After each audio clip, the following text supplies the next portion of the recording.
पुढचं एक आमसुलाची दुसरी जोडी म्हणजे चिंच, की जिला आमसुलाचा ऑप्शन म्हणून बऱ्याच वेळा आहारामध्ये वापरलं जातं. परंतु चिंचेचे काही वेगळे गुणधर्म आहेत. तर हे चिंचेचा एक रंजक इतिहास मी तुम्हाला सांगते बरं का. हे चिंचेचं झाड असतं.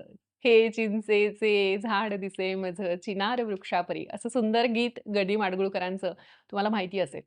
तर ते गीत मला नेहमी आठवतं चिंचेचा वृक्ष बघितला की.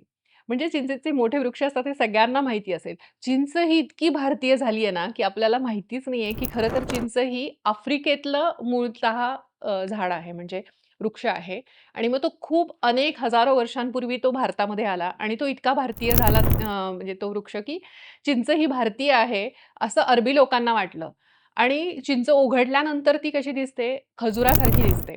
त्यामुळे अरबी लोकांनी तिला टॅमर हिंदी असं तिचं नाव दिलं. अ, तमर म्हणजे डेट म्हणजे खजूर अरबी भाषेमध्ये आणि हिंदी म्हणजे हिंदुस्थानामध्ये आढळणारी डेट म्हणजे इंडियन खजूर भारतीय खजूर. म्हणून चिंच ते त्यांना प्रचलित म्हणजे त्यांना माहिती होती अरबी लोकांना आणि त्या टॅमर हिंदीचं जे अपभ्रंश आहे तो इंग्लिशमध्ये ब्रिटिश लोकांनी टॅमॅरिंड असं केला. म्हणून चिंचेला जे इंग्लिशमधलं जे नाव आहे ते टॅमॅरिंड असं पडलं. तर ते अशा प्रकारे त्याचा ओरिजिन जो आहे तो अरबी भाषेमध्ये आहे.